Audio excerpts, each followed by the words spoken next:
Je t'ai fait peur? Moi, peur? Ce n'est pas parce que tu es centurion que tu ne dois pas avoir peur. Mais non, j'ai pensé à autre chose. Tu dors pas? Si, je dors, ça se voit? Bon, écoute, hein, quand tu seras moins mal luné, tu me préviendras. Attends, Albine, je suis désolé. C'est parce que j'ai fait un cauchemar effrayant. Raconte. Oh, c'est vraiment stupide. J'étais dans le bois avec mes hommes. Puis je me suis retrouvé seul. Quand un de mes soldats me dit « Centurion, venez voir, il y a du spectacle !» Et derrière le rideau que formaient mes hommes, j'ai vu un nourrisson complètement nu posé devant une grotte. Il avait dans ses mains des clous couverts de sang. Et il avait une tête d'adulte et criait « Elohim, Elohim, lama sabachthani !» Puis il grandissait jusqu'à dépasser la forêt. J'ai couru sans pouvoir avancer et je me suis réveillé. Et tu en fais souvent des rêves comme ça? Non, c'est la première fois. Bon, maintenant que tu m'en as parlé, tu vas pouvoir te rendormir. Tu sais, j'ai donné l'ordre à 2 de mes soldats de surveiller le tombeau d'un des crucifiés de cet après-midi. Oui. Eh bien, le visage du bébé, c'était le sien. Et je n'arrive pas à m'ôter cette phrase de la tête qu'il a dite juste avant de mourir.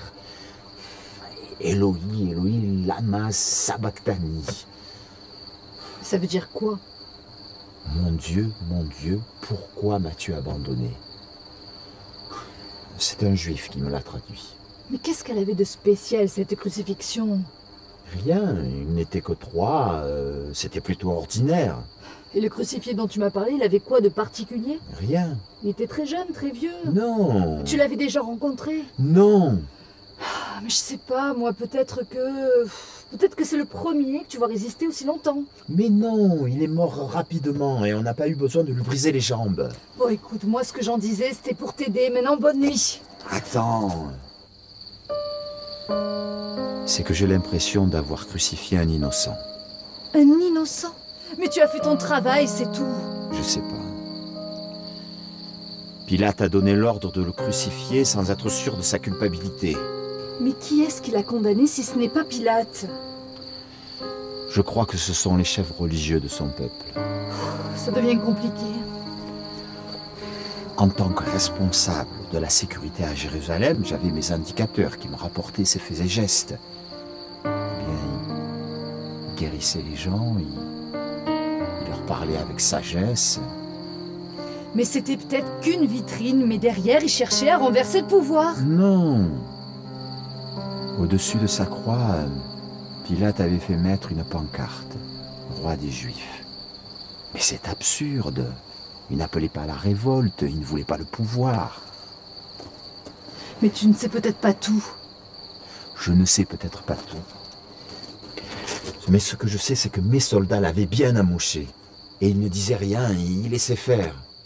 Mais tu m'as déjà parlé de crucifier avec une grande force mentale.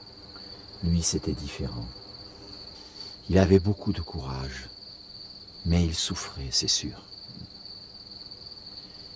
Il a crié « Mon Dieu, pourquoi m'as-tu abandonné ?» J'ai vu ses membres se raidir, c'était la fin.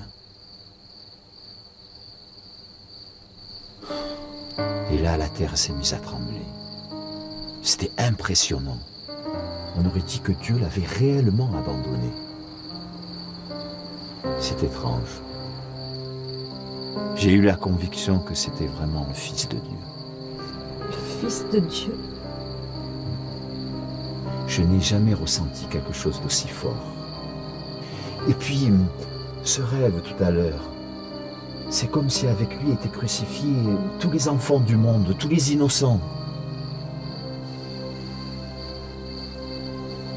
Bon.